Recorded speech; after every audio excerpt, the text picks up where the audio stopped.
In our collective lived experience, a trans identity and medicalisation has not led to more fulfilled and authentic lives. Those teenagers who have medicalised largely live more isolated lives. Many have given up their hobbies, sports, their studies, their jobs. Their mental and physical health has deteriorated and their medical care is uninformed and incomplete. As their families, we are desperately concerned about both their short-term and long-term health.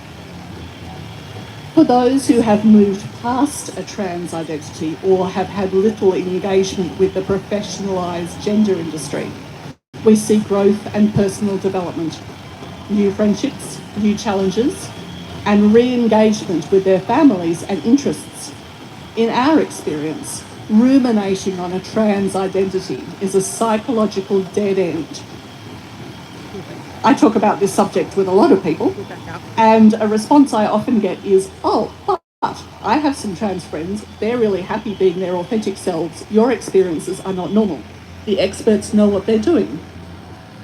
To those people, I say, if you wear your rainbow heart on your sleeve, as we are all encouraged to do, you will never hear these stories. If you wear a rainbow lanyard, if you add pronouns to your emails, if you put up -18 posters in your workplace, you are signalling to anybody who has had a bad experience that you have already chosen a side in the debate, that they cannot tell you their story because, for them, you are not a safe person. Stories like ours are all around you. Please be open to them.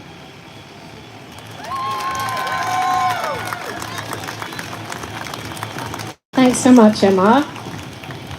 I forgot to do some polite things at the beginning, so I just wanted to say thanks so much to David Limbrick, who is with us here today, and he's bearing witness to our work, and he's done a power of work himself. So thanks very much, David. And because it is a bit of a career-limiting move as a politician to get involved in this work, I just have to say, Moira, you know, we're with you, and we're sorry you can't be here, and thank you so much. And oh my goodness, how much do we love Sue Chrysanthou? Wow, she's made a world of difference. So we have another politician with us here today, all the way from Western Australia, who we just love to death, Sophia Mormond. Hopefully I pronounced that correctly. So thank you, Sophia. Thank you. Hi. Oh, excellent. Thank you. Hi. Such a pleasure to be here, and fantastic to see you here too, David. Well done. And I know how brave all of you women are to be here. You know, sometimes people say that sexism isn't really a thing anymore in our society.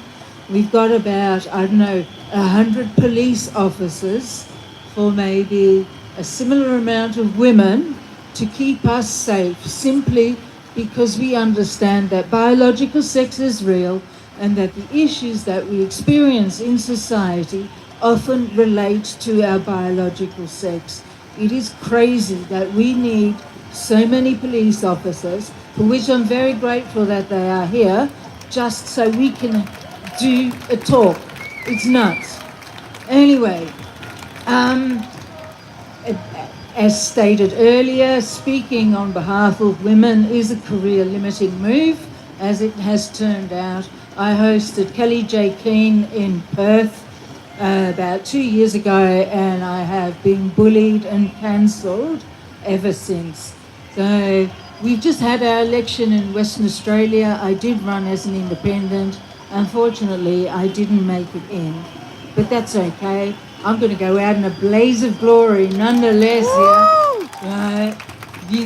I will not wish. I am here and I will speak and I have a voice. So we've got an election coming up, very exciting. I'm just going to mention the US elections here, right?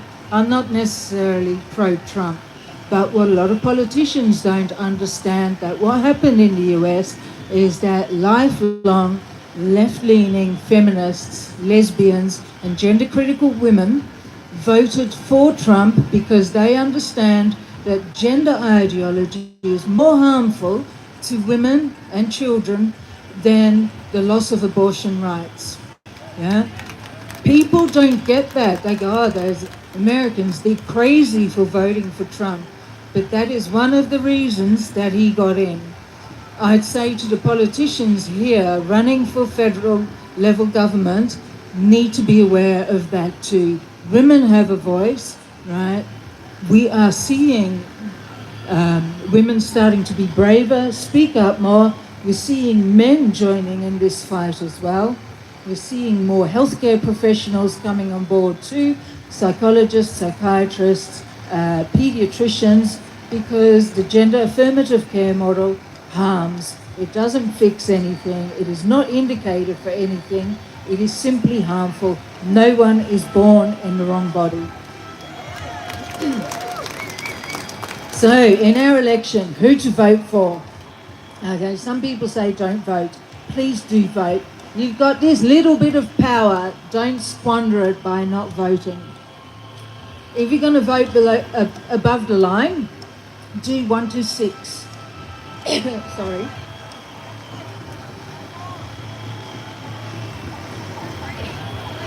Yeah, if you're voting below the line, do a minimum of 1 to 20, right, and prioritise women in your voting there. Now, parties not to vote for: the Greens. Yeah? Hey! I tried to table the CAS review in Parliament in Western Australia, and I was told no. The loudest voice was from the Greens and Labor. Don't vote Labor. All right? Don't vote animal justice. Okay? Don't vote legalise cannabis. You'd think that they know what a female is because that's where the good stuff comes from. Anyway, who does know biological reality? We have People First. They've got 2 really strong candidates in Western Australia. I'm not quite sure who they have here, but they are anti-woke and they are pro-sensible, reasonable governance. Then we have the Libertarians. Yeah, they have spoken out about this. Once again, they are for biological reality, which is why we have David Limbrick here, which is really good to see, because the Victorian Parliament here is pretty woke as well. All right. Now, it used to be that I was very much on the left. I'm much more centrist now. So when we look at the left, they believe that the sexual and reproductive functions of women belong to everyone. And on the far right, we have the belief that the sexual and reproductive functions of one woman belong to one man. So neither are really in our favour in regards to our empowerment and bodily autonomy. So, and I'd say that Libertarians and People First are probably the most centrist. And then we start going further to the right. There we have Pauline Hanson, One Nation. She knows what a woman is, and she's brave. Sorry. Okay, cool. Gap is another one, and that's pretty much it. Focus on those 4. Make sure we go to none of the big ones, right? Let our voice be heard, because women will speak. Thanks so much, Sophia. I just want to ask if Ruby wants to speak at all. If you do, you come up here and then I'll know that means you want to speak. So talking of politicians, the Greens hate women, and these laws would not have passed in Victoria if it were not for the Greens.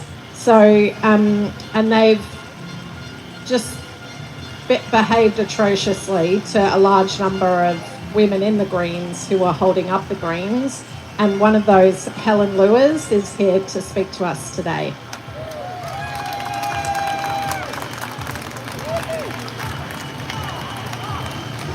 Hi everybody, lovely to be here with you. As Jasmine said, I'm an ex-Green member of about a couple of years, and I'm here today in support of sex-based rights. My main message is, don't vote Greens. Hey! Put the Greens last.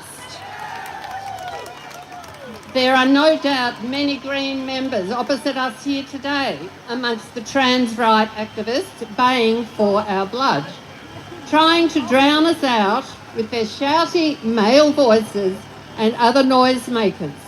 Look at who represents the Greens these days.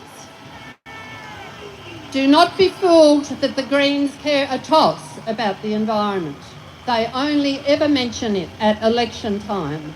They are kidding you. Despite having balance of power in the Senate a while ago, before Lydia Thorpe flamboyantly ditched the Greens did not even try to amend the emissions reduction target or strengthen laws to stop further coal and gas projects. Janet Rice has, to my knowledge, never made a speech about native forests in the Senate, but went on an unhinged rant when Moira Deeming stated in her cool, calm, collected voice that there are only two sexes. You will all remember that video of Janet Rice, a Green senator then, going red-faced, apoplectic and shouty as part of a Senate inquiry.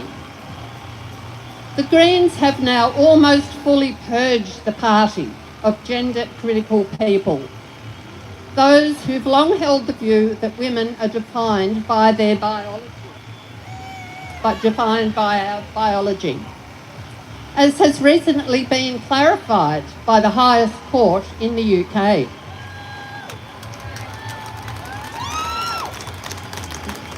The Greens have come to behave like a cult.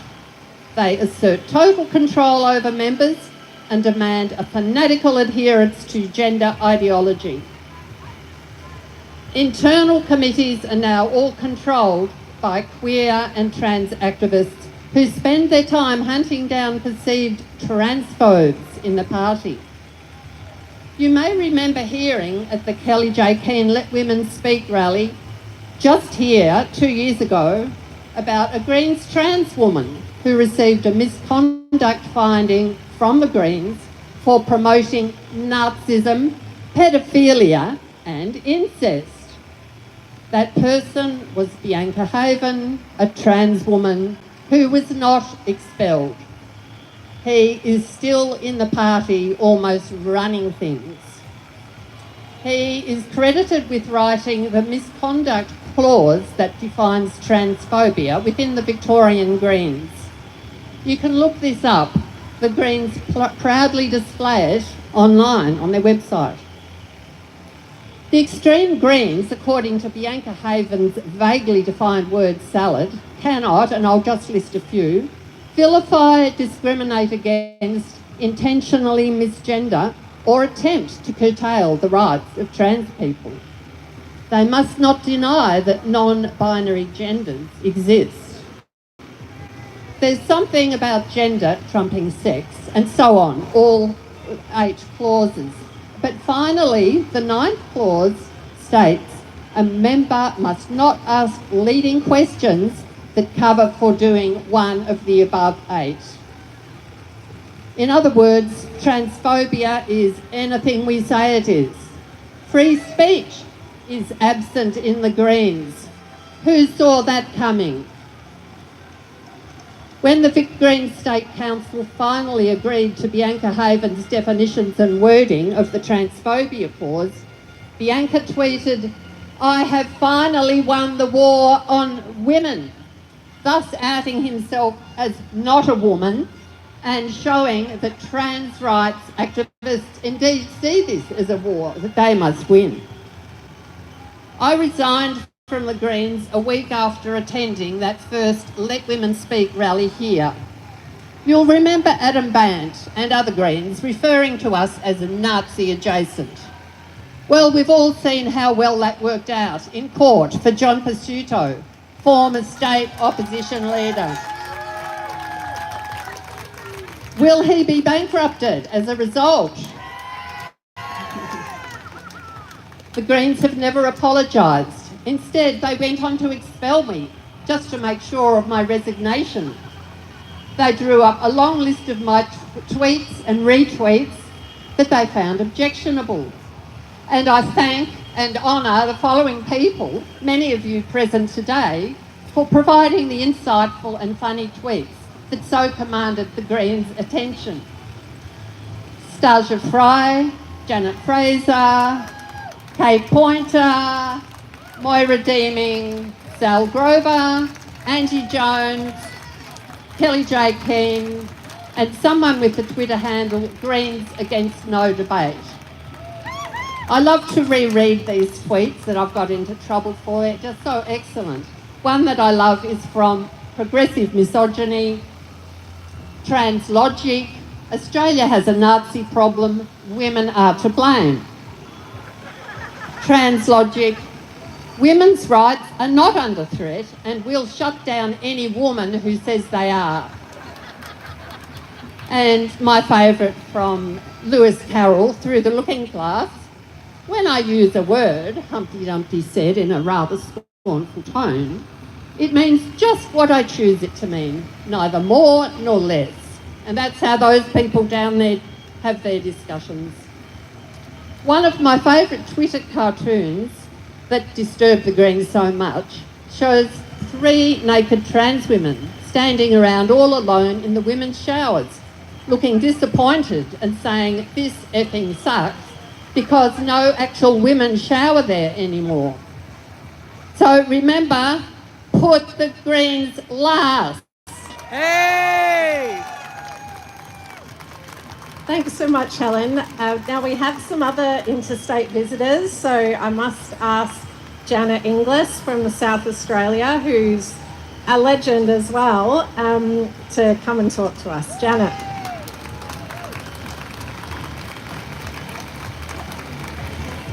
Well, I'm very loud. I'll warn you now, I might drown them out.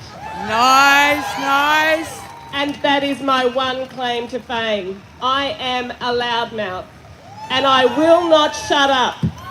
And I want everybody to be a loudmouth and not shut up. Nice.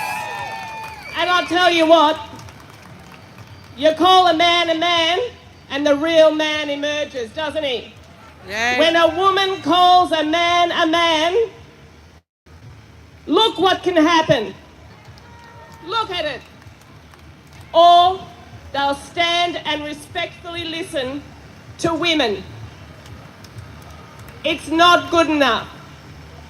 Now I have to find what I was going to say.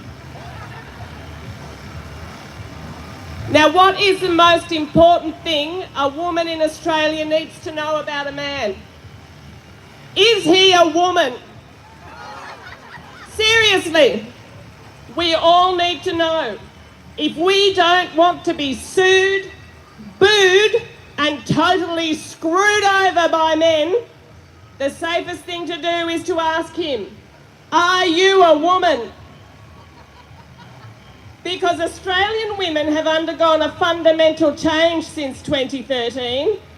Australia has transitioned from a land of notable women like Nicole Kidman, Quentin Bryce and Kathy Freeman into a nation where Roxy Tickle is a woman. Go!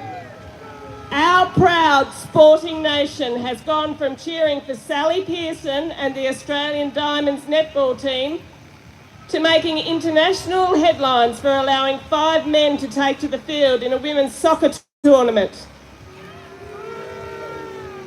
One of those men is dragging a woman through the courts for refusing to go along with the legal fiction that he's a woman. because we can't object without risking legal, social and professional sanction and punishment. Julia Gillard, what have you done? No! You made men into women and created a new criminal class in Australia. Women who say no. When men are women, women can have nothing. Because when men have women's rights, women have no rights. Your 2013 amendments to the Sex Discrimination Act have stripped Australian women of our right to legally recognise a man, call him a man, and treat him as a man. Peter Dutton, are you a woman? Anthony Albanese, are you a woman? This injustice against all Australian women must be righted. Australian women must regain our rights. We must have our spaces, our sports and our services restored. Because no man is a woman, and no law can obliterate the fundamental and crucial differences between men and women. Julia's amendments are bad law, and her silence on the effects they are having on Australian women damns her as a traitor to us all. I will not be lectured on misogyny by that woman. Repeal the Gillard amendments. Restore our rights. End this dangerous social experiment. Repeal the Gillard amendments. Keep the fire in your belly burning, women. We will prevail. Woo! Love it, Janet. So we've come to the end of this event. I'm going to say something, and then Juanita's going to come to the microphone and lead us all in song. So I just have to say I'm sorry to all the women survivors of male sexual violence, but we need to say no to men in women's prisons. If you don't want to listen to what I'm about to say, that's fine. 2 years ago, a 4-year-old girl was sexually assaulted by her father in Melbourne suburbs. Her father forced his daughter to appear in 19 separate occasions in child exploitation footage he made for his dominatrix master, an American pedophile. Victoria Police raided this man's house on September the 15, 2023, seized his electronic devices. They found 77 files categorised as child abuse. The female child in the materials was identified as the man's own 5-year-old daughter. Right now, he is in Phyllis Frost Corrections Facility for women. Premier, these are not our crimes. Could you please move him to the men's? This man claims he is a woman and now asks us to call him, let's say, Rosie Lavender Summer. They always pick the most unusual names. In her sentencing remarks, County Court Judge Nola Nola, referred to him as she. Her Honour did this in front of the little girl's mother. Her Honour gave him a pseudonym to affirm his gender identity. Her Honour could have protected the victim's identity with a male pseudonym. If you look it up in the court records from August last year, it is DPP v Hillary Maloney. When former Attorney General Jill Hennessy changed the Births, Deaths and Marriages Act to permit changes to the sex marker on birth certificates, we were promised safeguards. against those in the justice system changing their sex marker and/or identity to evade police monitoring and to consider public sentiment and victim perspectives. The law requires permission from the corrections or police commissioners or Justice Department secretaries before any birth certificate can be changed. If an inmate, convicted sex offender, or person on remand wants to change their sex marker, he can lawfully be told, hell no. So, I want to know who approved this pedophile man to become a woman. Was it you, Secretary Kate Horton? Was it you, Emma Catford, as Deputy Secretary, Corrections? I know it wasn't you, and bless you for that, Commissioner Patton, as he wasn't yet on the sex offenders register, which police regulate. I do want to thank the police for having integrity in spite of the extreme gender identity laws this government has enacted. Police charged this man in his legal name, which should have been the end of the story. Again, Premier, these are not our crimes. Crime Statistics Agency, Victoria, is this pedophile daughter rapist recorded as a woman? Women in prison have human rights to be safe and not to be imprisoned with men who have been convicted of violent sexual crimes against women, or any men for that matter. Women are concerned by the growing numbers of men who experience prison-onset gender dysphoria. It must also be noted that Phyllis Frost has a mother-baby unit. What prison commissioner in their right mind would put a convicted male pedophile in this location?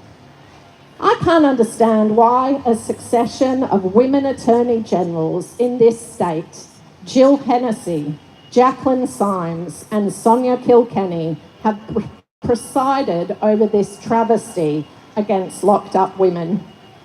I've given up appealing to their better consciences. Let's see if men like Brendan Kissane, our Director of Public Prosecutions, has compassion for incarcerated women or child sexual assault survivors. When will you appeal, Brendan? Brendan, why was this man given just 4 years from a possible 30 for the heinous crimes he committed? Premier, with respect, talk to corrections and get him out of our women's prison and put him in the male estate. Thank you.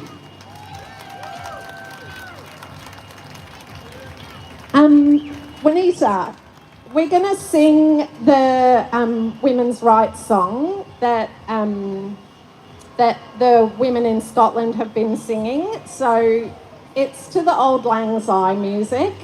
We do need to finish a little bit earlier than we planned because the police have done an awesome job, and it's completely unacceptable that they come to work and have eggs thrown at them and people spit at them and generally be psychotic towards them. And so we're going to wrap up a little bit early so the police can go home safely. But first we're going to have a song, so enjoy. And Nina, did you want to help us? Yeah. Hello, Melbourne. Hey. I've just got to get this down a bit. Can we get the microphone down a little bit? No, okay. Right. Okay, just so it's high enough for Nina. Now, everyone that's got a song sheet, would you like to actually come closer together, and then your voice that want to sing, and then your voices will actually sound. And also, someone wants a photo of us all going. So if that can be done at the end of the song or whenever you want, that's not a problem. I'm not singing because I'm not allowed to sing at home. My voice is so bad. So Nina is going to take over, and at the end of the day, we want our politicians to stand up for us and stand up for women's rights instead of ignoring us and reinstating our sex-based rights. Nina, take it away. I was gonna start here. We stand like that. We stand together side by side. We will defend our rights.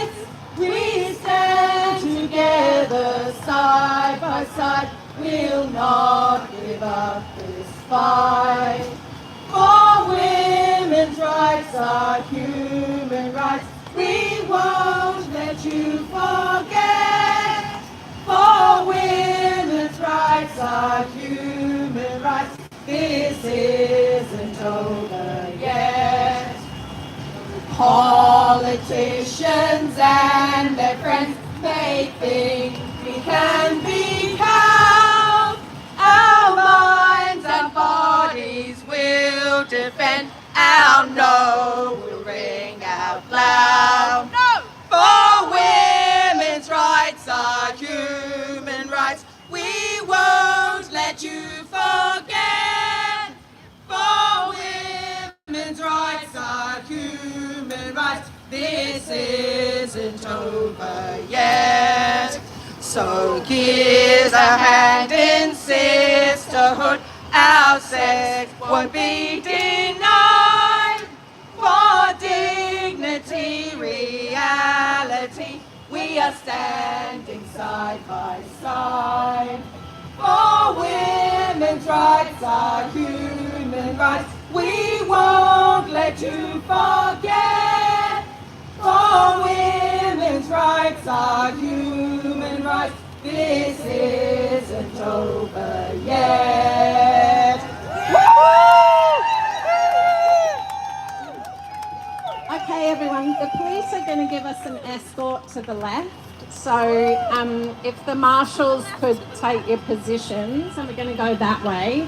There are some TRAs up there, but the police are going to help us out with that. So don't worry, we're going.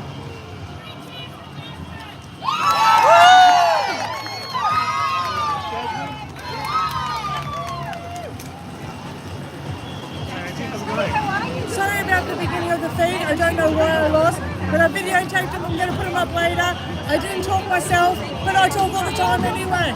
Thank you for Melbourne. Thank you for Jasmine and the team. Thank you, and it's been an honour doing the live stream here today for you. And I'll post a few videos later. Have a good one. Bye, guys.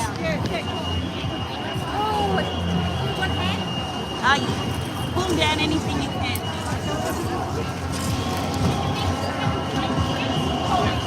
It doesn't have to be interviewing. Have to come up there.